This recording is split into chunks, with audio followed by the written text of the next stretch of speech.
Good afternoon, and thank you for joining us. We're here today to talk more about the SpaceX in-flight abort test, a part of NASA's Commercial Crew Program. The test is scheduled for tomorrow, Saturday, January 18th. Teams from NASA and SpaceX completed a launch readiness review yesterday, and to talk more about that review and the mission, I'm pleased to be joined by Program Manager of the Commercial Crew Program, Kathy Leaders, Benji Reed, Director of Crew Mission Management at SpaceX, and Mike McAleenan, Launch Weather Officer from the 45th Weather Squadron. We're going to begin today with opening questions from each of our speakers, and then we're going to turn it over to questions here from the audience. You can also ask a question using the phone bridge. Also, we have Ask NASA if you're following along on social media. And so we'll get to those questions after opening comments. And to kick us off, we'll start with Kathy. So first of all, I really appreciate the great turnout. It's almost like launch day. But one of the first things I want to say is this isn't like launch day. What's different about it? Well, on launch day, we're really hoping for it not to be exciting. I will tell you tomorrow will be an exciting day. We are purposely failing a launch vehicle to make sure that our abort system on the spacecraft that will be flying for our crews works. And so that's a very, very different way for us to normally conduct a mission. So this is a very important test. Another thing that, unfortunately for the folks that will be standing around waiting for us to launch, it's not an instantaneous launch window. So, we'll be getting ready to do the test when it's the right time to do the test for all the logistics that needs to work to make sure that we're getting the test data, and then also to make sure we can recover the spacecraft and get the important information that's being captured on the spacecraft too. So you all may be waiting for a while we're trying to find the perfect time for us to be able to conduct this test. Third thing that's a little bit different is, our demonstration missions, and the DM1 demonstration mission was under the TCAP contract. I don't know if people realize, but this is our last open milestone under our ICAP Space Act agreement. And because of that, this is an FAA licensed test launch. And so this has been a great practice session for us. Our next mission, the crewed mission, will be another NASA launch, but following that we'll be needing to do FAA licensed missions for our post-certification missions. And so this has been a really great learning experience for us to continue to work through all the things we need to continue to work through for our crew transportation missions coming up. Another great way we've been able to use the running up to this test is we were conducting a dry dress. Today we have been practicing how we would go and actually, with the launch vehicle on the day of a launch, a crewed launch, we'd bring our crews up and make sure the timing and everything works.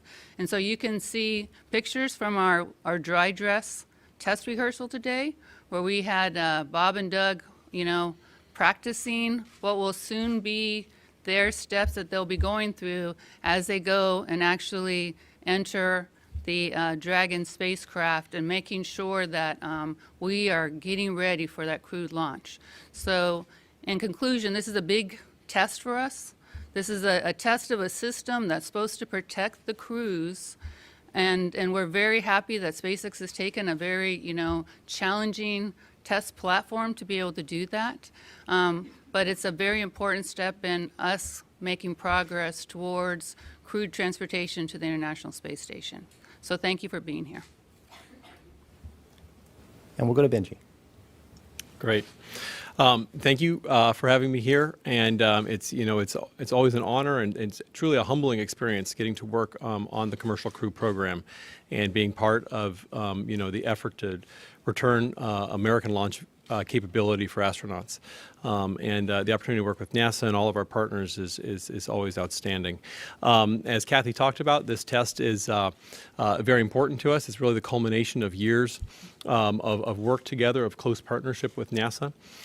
We've been developing the crew transportation system, which really is a complete system. It's always an important thing to remember. It's the Falcon and the Dragon. It's the ground systems. It's the operators. It's all the hardware, all the software. It all goes into it together. And today, or tomorrow's test is one of those things that's going to actually let us test that whole system end to end. And that's one of the things that's going to be exciting and a very good practice and a good thing that we need to go do. As I mentioned, this is the culmination of a lot of work and a lot of tests that brought us to today. Back in 2015, we did a Abort test. This was a similar idea, right? The idea is that you've got the crew in the capsule. They're safely tucked in. They're in their seats. The capsule's closed, but something's gone wrong with the rocket or on the pad, and you want to be able to get them away quickly. And so we practiced that about 5 years ago in the Dragon capsule to make sure that the kind of the proof of concept of this launch escape system would work, and that worked very well. And now, fast forward here to tomorrow, the plan will be to basically do the same thing. Dragon is on top of the rocket. The rocket will take off. At about 84 seconds into launch, we'll trigger the launch escape system, and then Dragon will carry the astronauts safely away, carry the capsule tomorrow safely away from the Falcon. In the event that there were astronauts on board, that's the whole goal, and that's the main objective of this test, is to show that we can carry the astronauts safely away from the rocket in case anything's going wrong. I mentioned that we're triggering this test at about 84 seconds, and that's so we kind of hit the sweet spot of conditions that we think is the right place to test in. The reality is that there are many triggers and many different points in time where the launch escape system could initiate in order to keep the crew safe at any point in the whole trajectory. As we recall, there was not long ago, last year, there was an event on a Soyuz where they needed to use their launch or their escape system in ascent on the way to orbit. And so it really drives home the point of why we need to be able to have these systems. SpaceX originally proposed doing this test because we thought that it was important to do, and we still do, and it's one of the key steps that we get to before we go to our Demonstration 2 mission, which will carry Bob and Doug up to the space station. The road to getting here over the last many years has included many things, including that Demo 1 test. That was the first time an American vehicle has autonomously docked to the space station, and we brought the vehicle home safely. We've also done over 700 tests of our Super Draco engines. The Super Dracos are the engines that are embedded in Dragon. They're integral to the propulsion system of Dragon, and they're the things that are used for the launch escape. So tomorrow we get to see those Super Dracos fire again, just like we did 5 years ago at the Abort, and again over 700 tests over the last number of years. And we also, this same Dragon is the one that we did a static fire test on in November. So that's where we held Dragon down and initiated those Super Dracos, basically simulating the test that we're going to do tomorrow, but in this case keeping Dragon held down to make sure that the Super Dracos and that system would work.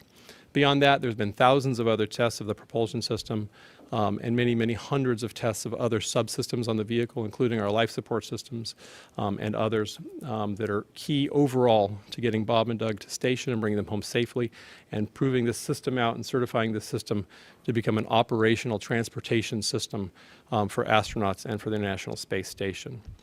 At this point, I think we should go to the slide. As I mentioned, as we talked about already, the launch window opens up tomorrow at 8 a.m. And it's about a 4-hour launch window. This is a test, and as Kathy mentioned, it's not an instantaneous window, so things could happen a lot of point in times in that window. We decide when we decide to go. In fact, we're already looking at possibly extending the launch window just to maximize flexibility of opportunity. A little bit about the weather, and we'll get an actual weather briefing here, but to understand some of the constraints and how these play together is important. It's really an integrated problem when you look at the weather in this situation, right? It's not just about the launch and the ascent of the launch vehicle, but in this case, we also need to consider what the weather is doing for the abort. We want to make sure that we're going to be able to safely abort and also safely recover the vehicle when we get to the ocean. So we have to look at things like wave height and wind speeds as well for that, for those purposes. You know, one of the things I want to mention is if you look at the slide in the bottom part of it, it mentions that that this Falcon has flown many times, and this is kind of exciting. And I don't know, Kathy, if you knew this or not, but the Falcon that's flying tomorrow has flown 3 times before. Tomorrow will be its 4th flight, and this is the first Falcon Block 5. So Block 5 Falcon was the major upgrade to Falcon that we did in order to carry crew and to become human spaceflight rated. And this is the first vehicle that flew in the Block 5 configuration. And it's going to refly tomorrow for this test for the Commercial Crew Program. And as another interesting point, our launch that we're planning later this week for Starlink is actually going to fly the same Falcon that flew Demo 1 as well. So have some fun little trivia there too. We'll go to the next slide. It's a good vehicle. It's a good vehicle. Kathy already talked about this, and I think it's super important to understand and the value of this test is not just in doing the launch abort or the launch escape system test, right? There's a huge amount of work that goes into this. One of the things you want to do, and as I mentioned, you know, this is a whole system, and part of that system are all the people who are operating, whether it's the astronauts like Bob and Doug, as you see on the screen, or you know, all of the hundreds of people who are working at NASA and at SpaceX to operate the vehicles and ensure safety. And so we want to practice. We want to test like we fly, and we want to practice like we fly. And the great thing about doing this test, aside from the main objective of proving out the launch escape system, is we get to do all of that. So in the lead up to this, we did that dry dress today. That went very well. And it's not just that the crew gets suited up and goes out to the pad, goes up the tower, they walk all the way out to the Dragon. We got to time that. We actually ran it without any stops. We wanted to make sure that the timing that we've been practicing for the last many months is accurate, and it was. We learned some lessons. We take some notes. We apply them to make sure that launch day with crew will work very well. But we also get to have all of the operators on console. So the operators went on console early this morning. Some folks were there at 1 a.m., you know, starting up the whole process of getting ready to go.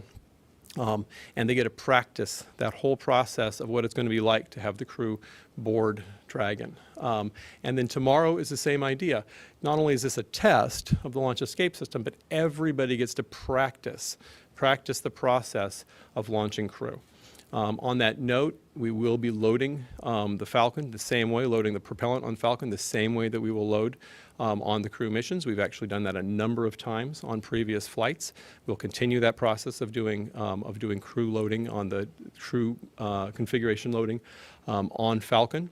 And just to kind of reiterate what that looks like, right? So ultimately, the crew goes up into, like I mentioned, they go up the tower, they go into the crew arm, they get into Dragon, they get into their seats, they get all plugged in. We shut the hatch, they're safe and sound.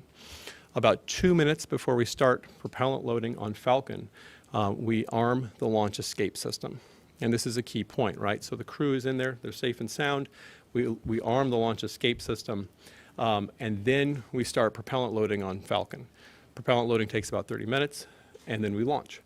And the idea here is that we're minimizing exposure to crew, both the astronauts and also the ground crew and everybody who's supporting them, to the actual process of having propellants loaded on the rocket and during that propellant loading time. We're going to practice that again tomorrow. Overall, for the test timeline, you know, we're again test like you fly. Everything else will go just about as we would expect to on launch day with crew. We'll go ahead and go to the next slide and see. An animation, I think, is what's next. Great. So this is an animation of what we expect it to look like tomorrow. So we'll take off and launch the rocket about 84 seconds in at about 19 kilometers out and about 20 kilometers high. I'm sorry, about 4 kilometers out and about 19 kilometers high. We'll initiate the launch escape system. Dragon will leave the Falcon very quickly. It will then hit an apogee of about 40 kilometers high. It'll jettison the trunk, It'll reorient itself with the Draco engines, and then it'll continue its trajectory down. And about 5 minutes after launch, the parachutes will deploy. And about 10 minutes after launch, we expect splashdown. Splashdown will occur probably around 30, 35 kilometers off of shore, depends a little bit on winds. That's really it. You know, again, it's an honor and it's always a humbling experience, as I mentioned, to do this, to be part of this, to work with the crew, getting to sit with them this morning and their debrief after the dry dress is very important to all of us to understand that we're really getting ready to go, getting ready to fly. And I want to thank again, of course, NASA and the Commercial Crew Program, Kennedy Space Center, the 45th Space Wing, the FAA, and all of the different agencies and groups that we get to work with all the time to make this happen. Thank you. Thank you, Benji. And Mike. All right, well, I'm sorry to say yesterday was probably the last 80-degree winter day we're going to have for a while.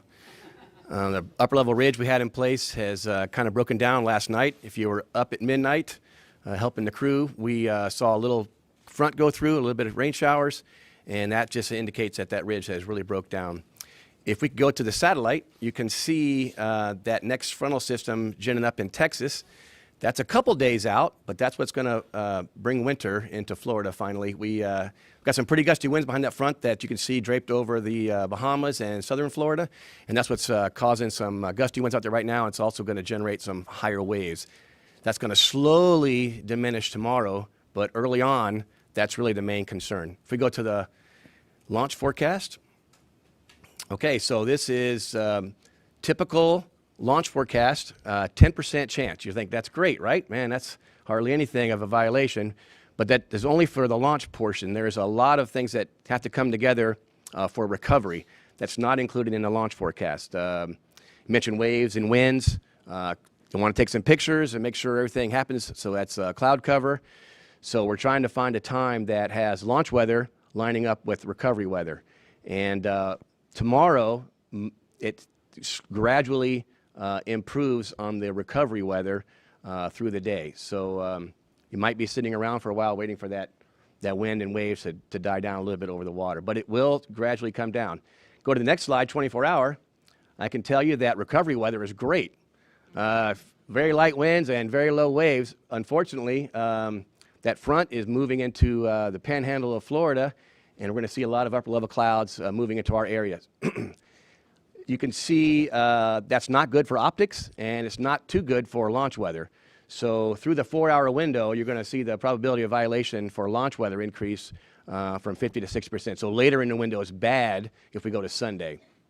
Later in the window is good for all those things coming together for Saturday. Now if we go to the 48-hour delay, recovery weather is starting to look okay in the morning, but it gets worse in the afternoon as the winds pick up, which is when the launch weather gets a little better. Okay, so we got the front moving out, so the clouds are going to dissipate through the countdown or through the launch window, and we're looking better towards the end of the window than the beginning, but that's the opposite of what's happening out over the water. So it's a nice dance between launch weather, optics, winds, and waves offshore. So we're trying to find a time where all those things match up, and we don't have the perfect day just yet, but we'll find it, and we'll make sure we only go when it's ready and everything is lining up. Thanks. And thank you, Mike. And we'll now turn it over to questions. We'll start with those in the room. We also have people following along on social media, so you can use the hashtag AskNASA, and we also have a phone bridge. For now, since we have a lot of questions, we'll stick it to one per reporter, and then if we can get back around, so please state your name and affiliation as we go around as well. That'd be great. And we'll start at the front of the room with Marcia. Hello, Marcia Dunn, Associated Press for Benji. How close is this dragon to the real deal? And will Ripley or another mannequin be along for the ride? That's a great question. This is a Crew Dragon, and so we've built it and developed it just like we would a full crew vehicle that we'd fly crew on. The only difference is it doesn't include all of the components or systems that you don't need in there. Like we haven't fully built out the interior. for example, right? But it has all of the equipment that you need in there.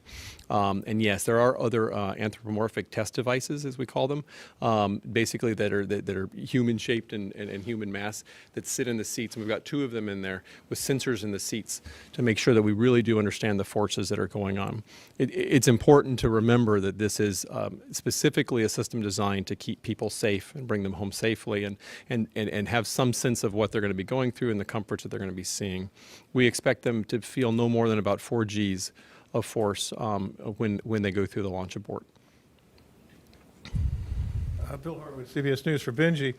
Can you walk us through maybe a little finer detail on when the abort gets triggered? Do the Falcon 9's first of all, is it computer commanded or is it ground commanded? Do the engines shut down on the Falcon 9 before the abort takes place or after? And when you lose propulsion on the first stage, I'm assuming the vehicle aerodynamically comes apart. So I was wondering if you expect fuel mixing, flame in the sky, and finally, I realize this is all one question, right? Is the second stage, is that fully fueled? Is there an engine in the second stage, or what's its configuration? Thanks. That's great, and you've set me up for all of the good answers. So it was really good. It's a really great question. How does it go through? So the triggers are set. It's about 84 seconds. We've preset this trigger intentionally because, again, we kind of want to hit the sweet spot of where we think we get the most effective data out of this test.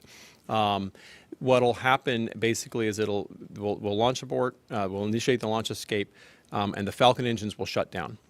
So the thrust on the Falcon will shut down right after that happens. When that happens, Dragon at the same time will be getting away. It takes about 10 seconds for Super Draco burn on the Dragon. Dragon will hit about 2.3 Mach 2.3 as it's getting away. We expect it to be actually quite far away from Falcon at the speed at the acceleration that it's going before anything starts to happen on Falcon. But that's a fairly quick process. So fairly quickly as well, Falcon will be going through a lot of aerodynamic issues. Basically, the Dragon will have left, so the top end of the second stage is now basically a big air scoop. Right, and so you've got all this air pushing against it, a huge amount of force pushing against it. It's also cut thrust, so it's no longer pushing up in a trajectory. It's going to be a lot more susceptible to the winds and starting to fall as it loses its velocity and start to tumble. At some point, we expect then that the Falcon will start to break up. And yes, both stages are loaded with fuel because we want to have the right mass and do all the tests the right way. So with both stages loaded with fuel, we do expect there'll probably be some amount of ignition, flame.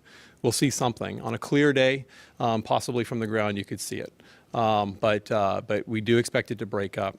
Our Falcon 9 recovery forces will be standing by, ready to go and recover as much of the Falcon as we can and safely as possible. The key thing, though, to think about is while that's going on, and that'll be the exciting part of the day that Kathy mentioned, that we don't want to have that kind of excitement normally, Dragon will also be doing its thing. And that's what we'll be particularly focused on, is getting Dragon over through apogee, trunk jettison, and then on to parachute deploy and recovery. And the Dragon recovery forces will also be out there. One thing I didn't mention earlier, I think it's a good point, is that when Dragon splashes down, we'll be approaching the vehicle within a few minutes. But the Detachment 3, Det 3, which is part of the Air Force, who is on call for emergency recovery for the vehicle. Our recovery team will recover the astronauts and Dragon when in a normal recovery situation when they're coming home from space station. But any kind of a contingency recovery event, for example, in a launch escape situation, Det 3 will go out with their parajumpers and will actually go and recover the capsule for us. So they're going to be with us tomorrow. They're going to be practicing. This is another great example of the kind of practice and testing that we get. So we're going to practice with them, and they'll spend about an hour doing practice and with our team and around the vehicle as part of the recovery tomorrow. There is not a second stage engine. That's right. Thanks. Irene Klotz with Aviation Week for Benji. One quick follow-on with Bill's list. Does the automated flight termination system have any role in what's going to be happening tomorrow? And then I was curious, this flight originally was going to be 9 months ago, and obviously there was a need to prepare a second vehicle, but was there anything else that drove the 9-month schedule slip? Thanks.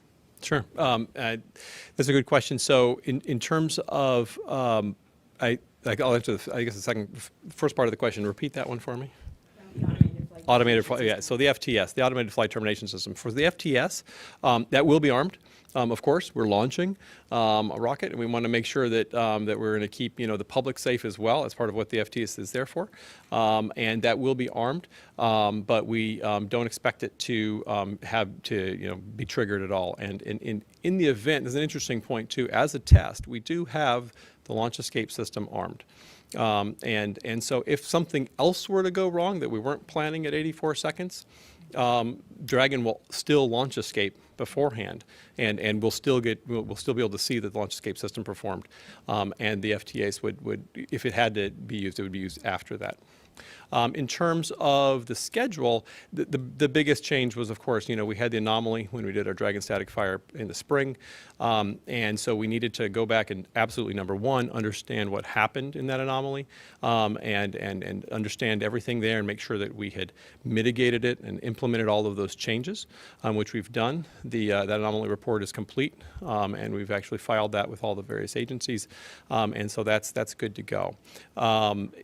Really, the schedule was about doing that, going through the investigation process, filing the investigation report, getting that completed, and then also taking the vehicle, kind of moving ahead in our vehicle build flow. Because what we had is we always have a number of Dragons in build at any given point in time. And so we just moved ahead one. The Dragon that we had originally planned to fly on Demo 2, we moved into the in-flight abort. The one that we had originally planned for our first operational mission is now the Demo 2 vehicle. So we just moved them ahead of flow. But of course, that takes some time to get those built out. Hi, I'm Jim Siegel. I'm with NASA Tech. And by the way, thank you for that animation earlier. That was very helpful, I thought.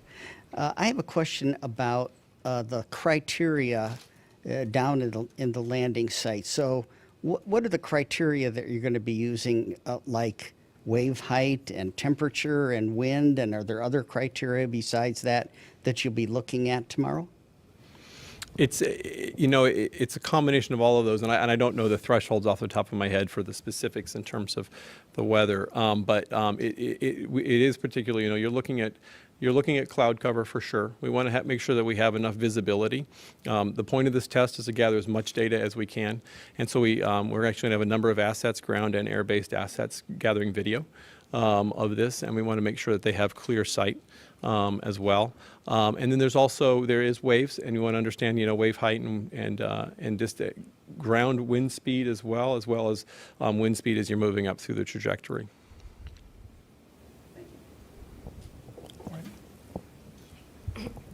Lauren Gresh at The Verge. Adding on to that, so in the future, let's say, unfortunately, a launch abort has to happen, what is the most extreme kind of conditions that the Crew Dragon could land in? I know you guys want good conditions for this test, but what wave heights could you handle, and would that be a factor in when you launch in the future? That's a really good question, and it's kind of question you should be helping develop our launch commit criteria, because it's a great question that we ask ourselves, right? Is what kind of weather, what are all the conditions that allow us to launch, and as we look at launching crews, we take that very seriously and look at it very extensively, and so in the case of an actual crew flight, we're not only looking at the nominal trajectory, we are also looking at the launch path in terms of aborts.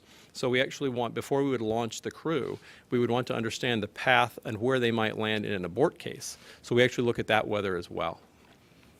Just to add on, so that means that there will be a lot of other weather factors that could delay launches in the future. Absolutely. The number one most important thing is that we launch them safely and get them to station safely. We'll take one question from here in the room, and then we'll go to the phone bridge. Chris Gephardt with NASA Spaceflight. I wanted to go back to the AFTS. So it'll be armed, it'll be functional, but you don't expect it to blow the Falcon 9 even though you're triggering an off-nominal mode with it. Am I understanding that right? And can you talk about why it won't trigger? Because I thought that was the whole point of having it there. So if something like that happened, it would blow the rocket. That's a great question. And that's correct. We don't expect it to blow up the rocket. And that's by design. So because what we're doing is we're cutting thrust. We're doing what we call thrust termination. So as soon as Dragon leaves the launch vehicle, we go into thrust termination. Falcon just stops. And so then we've done all of the analyses and understanding where what could happen to it, what we think will, where would it fall to, if it's going to break apart, where do the pieces go. We do that. We work with all the agencies because, again, public safety is also very important. We want to make sure that it's, going to fall down in the right places. And so we've assessed that deeply and know that we can do this with thrust termination. We don't need to use FTS.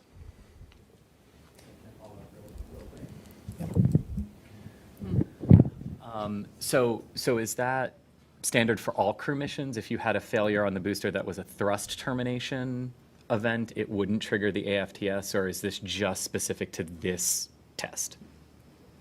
My understanding is that we're flying we're testing like we fly. So I believe that yes, we want to make sure that the most important thing again is that the launch escape system works and that we're getting the crew away from Falcon as quickly as possible. And then as important is also the public safety. So we will always assess what's going to happen with Falcon after a launch escape and make sure that we're making the right choices in terms of what happens next. And now we'll go to the phone bridge. First up, we have Dave Mosier from Business Insider. Thank you for taking my question. I really appreciate it. So I want to circle back to this particular failure mode that you're testing. This is one of many modes, as you said. I'd like to hear more about the explanation or why this particular profile was chosen. Was it the hardest? Is it going to give you the most data? Maybe a bit of both? And then also about the data collection, which you mentioned, are there plans to sort of deeply record the Falcon breakup? Thank you. Okay, I think I heard the last part as well.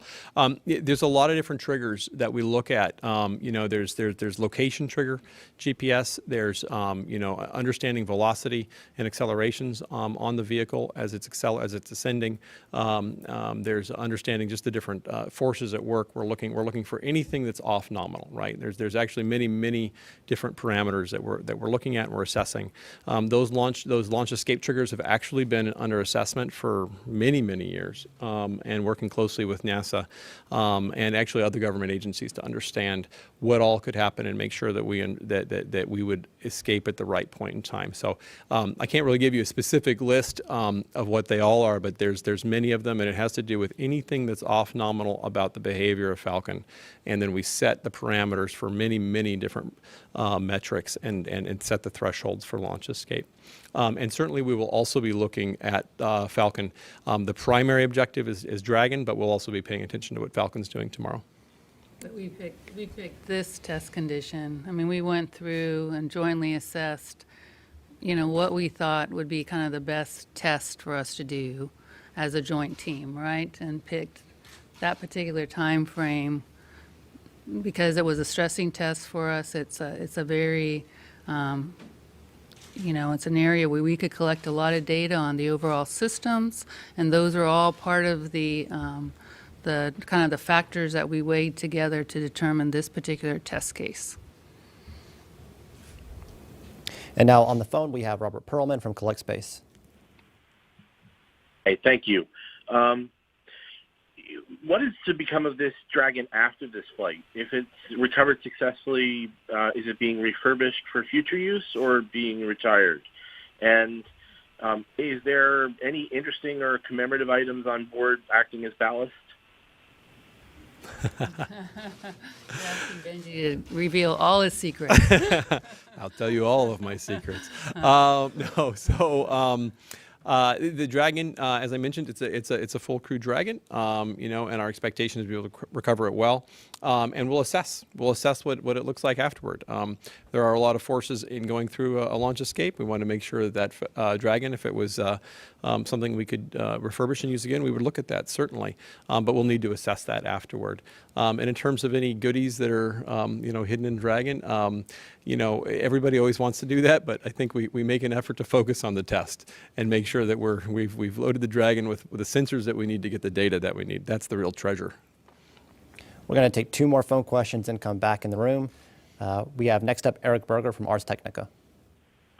Hi, good afternoon. My question is for Kathy. Can you talk about what happens after this test, Kathy?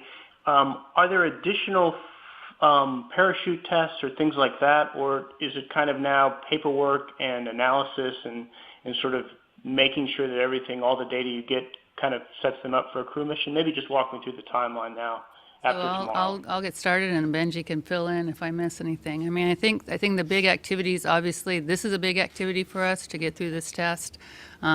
This is a validation test, so obviously, you know, your launch escape system has to cover all kinds of scenarios, and so this test is just one to make sure that all of our models and everything else, all the data that's anchored to all those tests that Benji talked about before is you know, operates the way we were expecting it to operate. So going through, getting this test done, us both, you know, going through the data, making sure there's not any surprises is obviously a big milestone for us, Eric.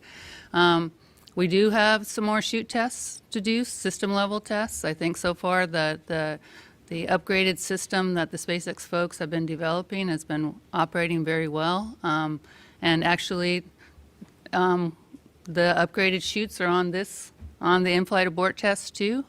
So this is another, we keep talking about all the great things on this test, but us getting another system level test on the in-flight abort test is another great test for us.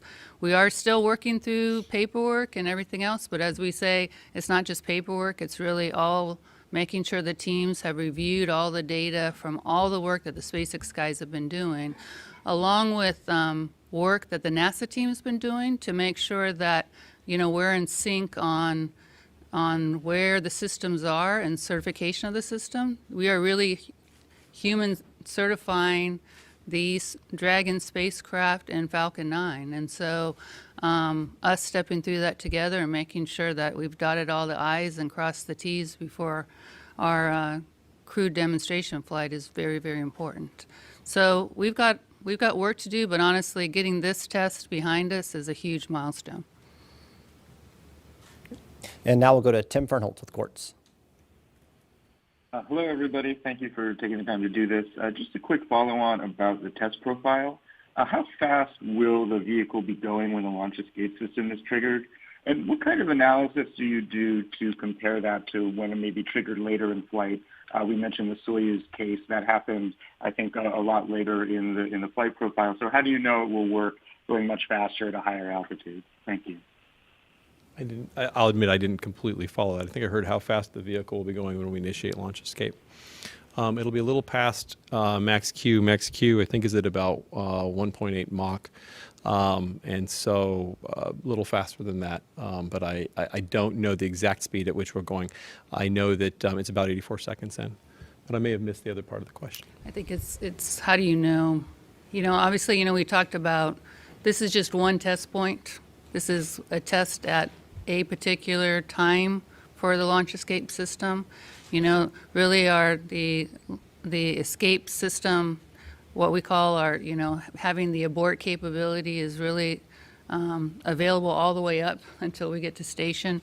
And so we go collect all that data from all those tests that Benji is talking about, and you put it into our Monte Carlos and make sure that that we are verifying that the crew will be safe if we're executing abort all along that trajectory, right? And so this is just one data point. You know, we say this test is very, very important because it really shows that the systems work together at this particular data point, and it's a very strenuous data point for us.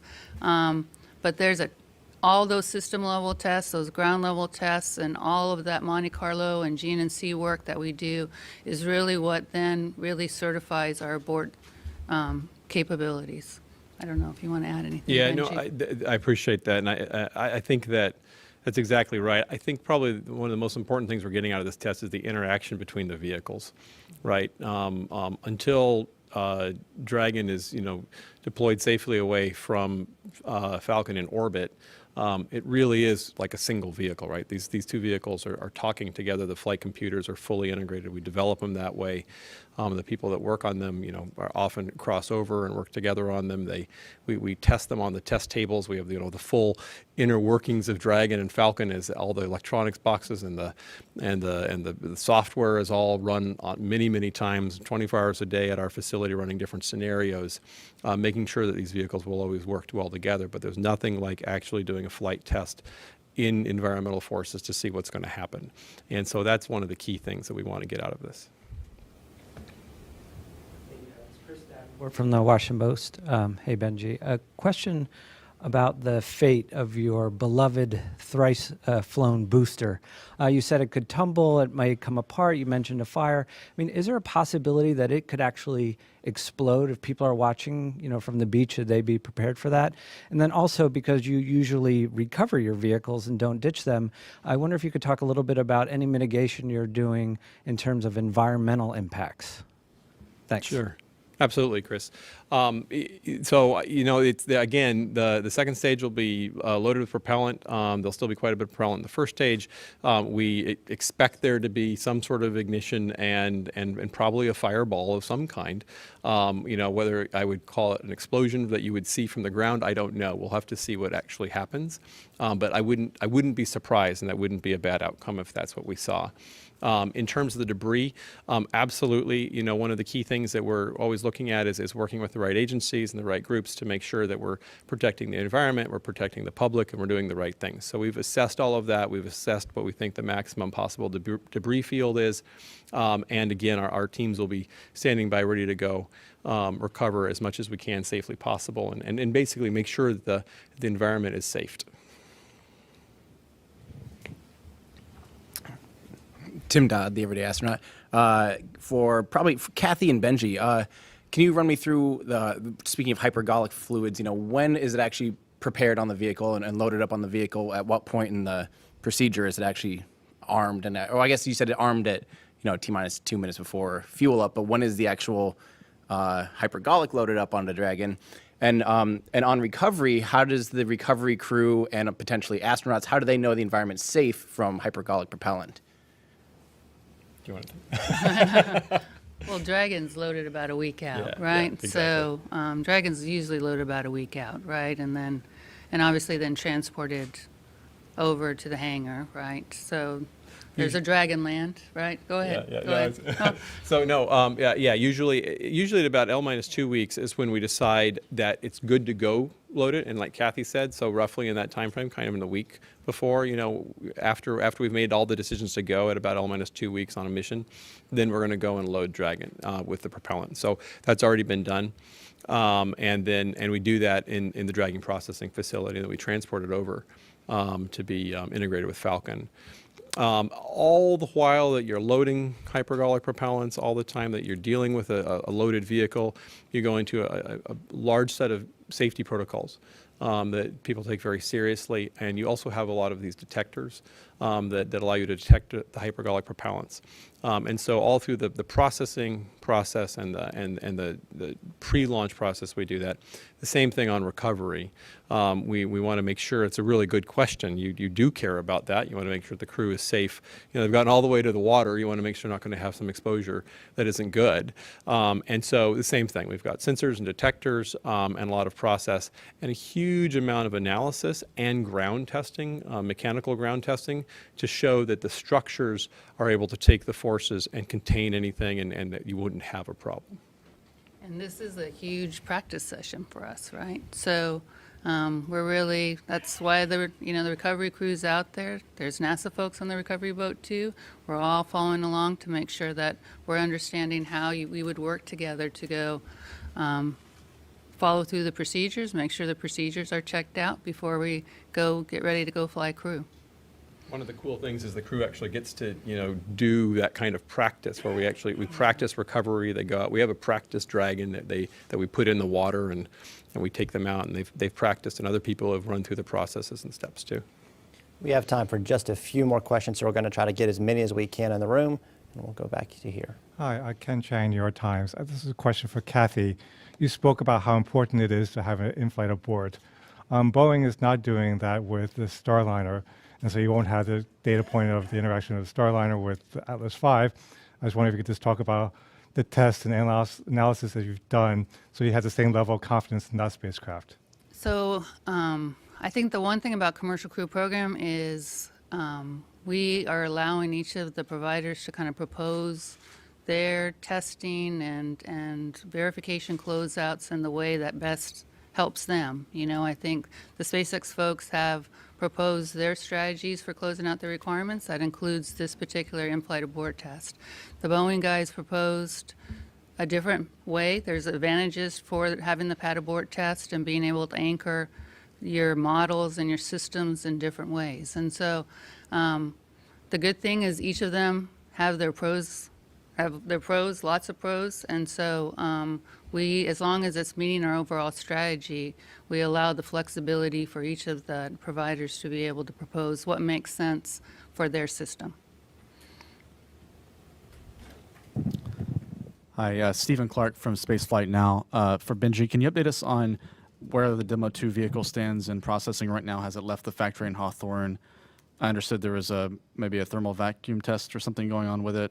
Can you update us? Is that done, and when it could be delivered to the Cape, and maybe the earliest it could be ready to launch with Bob and Doug? Sure, absolutely. It's coming along very well.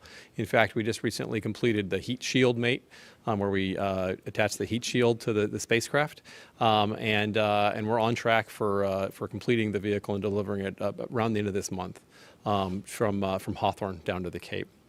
And there's a number of checkouts and tests that we do as we go through that process. And we're going to go to Joey Roulette with Reuters. Thanks. With SpaceX having already conducted a pad abort test and static fires, can you tell me what value, what data you get out of this in-flight abort, you know, going through the stresses of the atmosphere and on the rocket that you wouldn't normally get in simulations? And then for Benji, you said the anomaly report is complete. Can you kind of give a summary of what new hardware is on this Crew Dragon that wasn't on it before the anomaly happened? Thanks. Hey, you know, everybody likes tests.